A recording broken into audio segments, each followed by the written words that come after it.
And thus, the disease, TSP, a neurological disease like multiple sclerosis, and leukemia, adult T-cell leukemia, have an IL-15 component. Thus, we have a wish to target IL-15, to prevent it interacting with its receptor, to prevent its signaling pathway as an approach to these disorders. Indeed, for example, I want to show data that an alopecia areata will obstruct the signaling by IL-15 in 7 of 11 such individuals, so it's a major return of hair growth.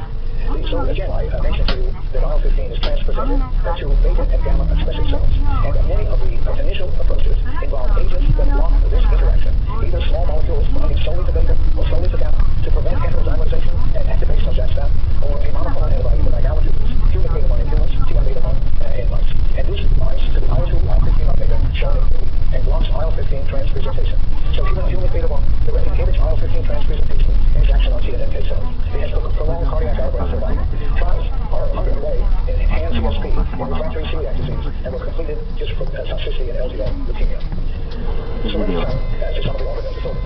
We reasoned that if IL-15 and IL-15 alpha were incorrectly expressed by tissues, and I mentioned that IL-15 message is available in many epithelial tissues in addition to monocytes and macrophages. We reasoned that they were expressed, this would draw NK cells, CD8 cells, and monocytes to the tissues and lead to autoimmunity. So we developed an assay for IL-15 or alpha IL-15, and as you see here, the levels in the serum were elevated in celiac disease. In this enormously oversimplified diagram from Banajabi, among many others, one has for patients that are DQ2 or DQ8 that is genetically susceptible, seeing the stress of gluten, one induces in the epithelial cells, on the one hand, IL-15 and IL-15 or alpha, which is transpresented to CD8 cells, activate them. Also, IL-15 activates NKG2D expression by these CD8 cells and MICA production by the epithelial cells. So at multiple levels, IL-15 increases the events leading to tissue destruction in celiac disease. And so in a number of models, the implication that IL-15 plays a significant role have been unknown. Here in IL-15 transgene mice that express human IL-15 in intestinal cells using an enterocyte-specific promoter to drive the transgene, developed as shown in the center panel, florid inflammation of the duodenal region and villus atrophy. When we use T and beta-1, the equivalent of humic beta-1 for mice, that interacts with CD122, IL-2, IL-15, or beta, blocks IL-15 action. It, as shown on the right, reversed all of the effects. This was started 4 months after the animals were born, 2 months before this picture. So one is able to completely reverse the macroscopic and microscopic aspects that look like celiac disease by blocking IL-15 binding to its receptor. One also sees such an event in patients with type 1 diabetes. Here we're again measuring IL-15 or alpha IL-15 in green on the right, showing elevated levels compared to the very low levels in normal serum. And to that end, we generated IL-15 or alpha, and the combination transgene parts expressed on an insulin promoter, thus in the beta cells of the islets of the pancreas, shown at the bottom for their expression.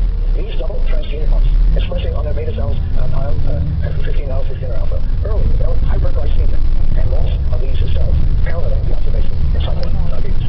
If one inhibits this signaling, either on the left with TN beta-1, which you'll remember blocks IL-15 binding to its receptor, as shown in red, we reverse the hyperglycemia. And JAK-STAT is early name, the JAK1/3 inhibitor, as shown on your right. Again, reverses the hyperglycemia that had been present. So if you block IL-15, you reverse the diabetes.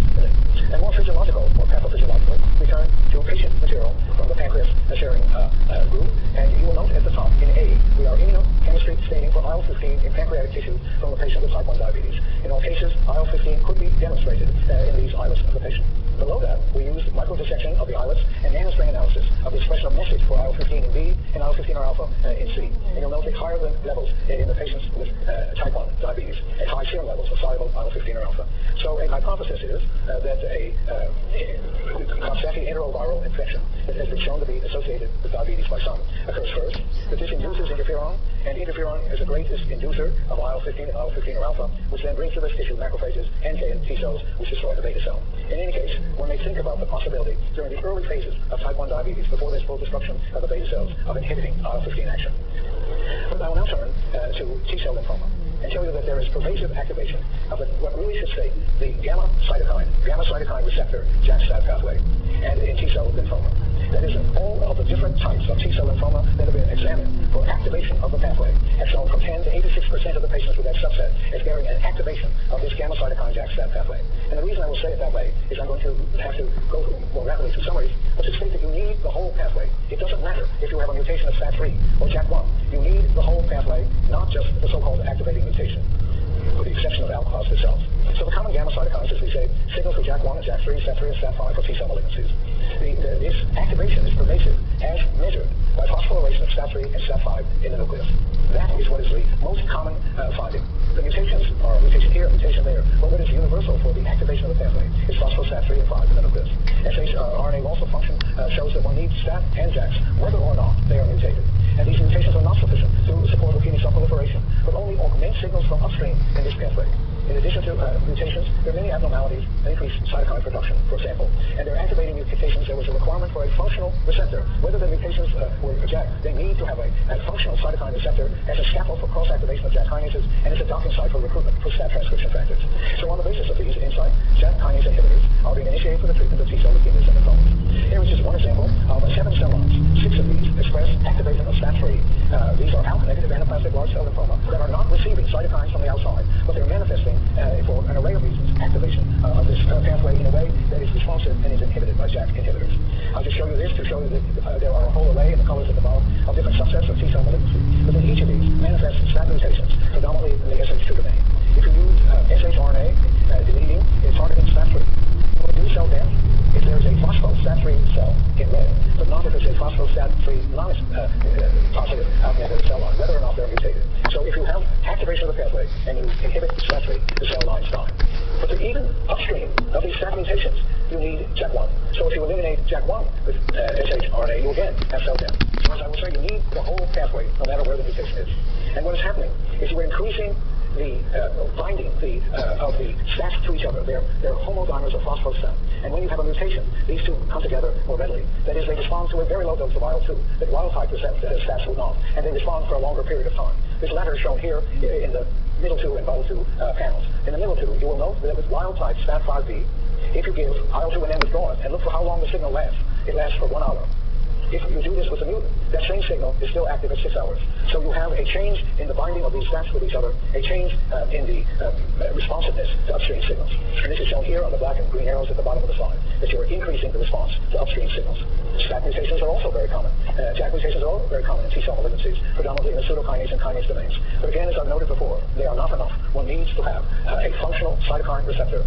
And this is shown here in the work of Liu et al. If you look at the panel on the top of the first 4 segments, in the second segment from the left, where you have mutant JAK2, you do not have phosphostat 5. In the third panel, where you have the erythropoietin receptor, you do not have phosphostat 5. But where the two are there together, where the mutant JAK is associated with the cytokine receptor, now there is signaling in the pathway in this and in many other systems. So now we have generated, you need the STATs, you need the JAKs, and you need the receptor.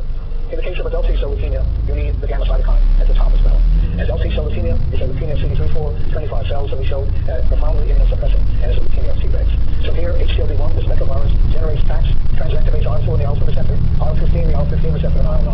And so cells were taken out of the body, peripheral blood mononuclear cells, the leukemia cells proliferate spontaneously without added activators. And this can be inhibited in many ways. In one way, VNZ1 is a peptide generated by X postdocs, Nasrizini and Yasaka Tagada, from the delta chain of IL-2 and IL-15, so that it binds tightly to the gamma chain, but not at all to the beta chain. And so what it enters there, it prevents the wild-type cytokine entering IL-2 and IL-15, and prevents the heterodimerization needed to signal.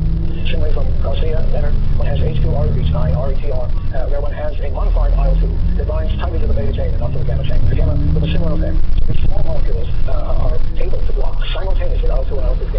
VNZ1 is in the clinic in normal volunteers and leads to, as expected, profound reduction in NK cells and other events.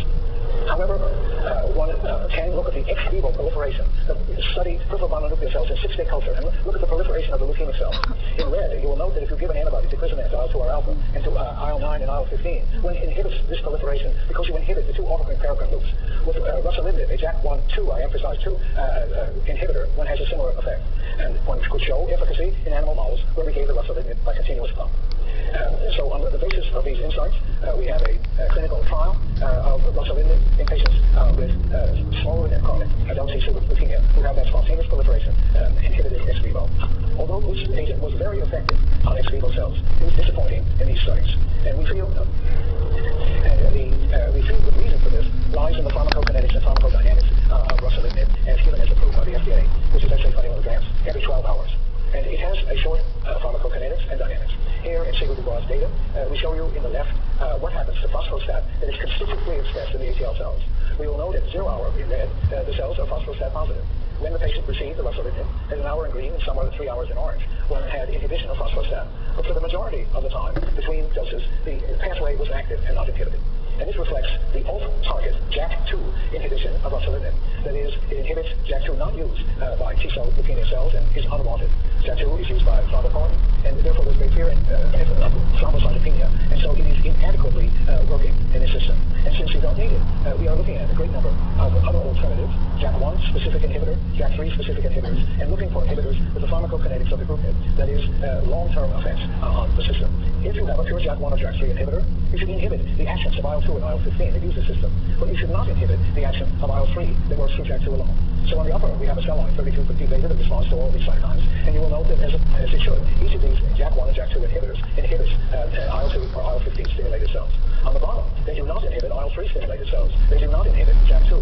However, ruxolitinib does. And so we're developing a strategy that utilizes JAK3 inhibition as one of the approaches, one of the elements of multi-drug treatment of ATL smoldering and chronic patients. Here, certain of the cell lines are responsive to this inhibitor.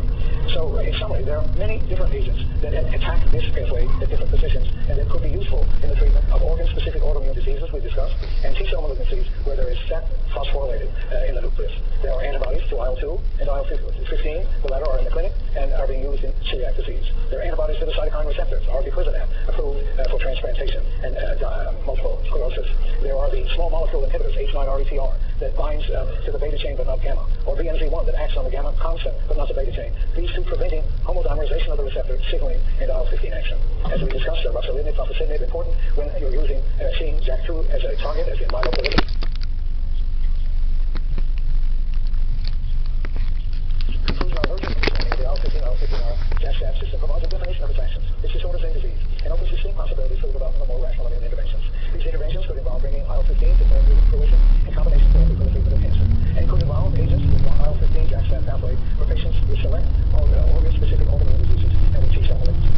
Now, of course, one depends on a great number of others who actually do each of those. Can I have that slide on? The next slide. So, as we've said at the beginning, attention must be paid to such a person as Bill Paul. I'm going to quote the words of those written at the bottom. Some scientists merely add threads to the tapestry of biology, but with Bill's passing, we've lost a master weaver who was buried at seeing the essential patterns in the fabric of nature.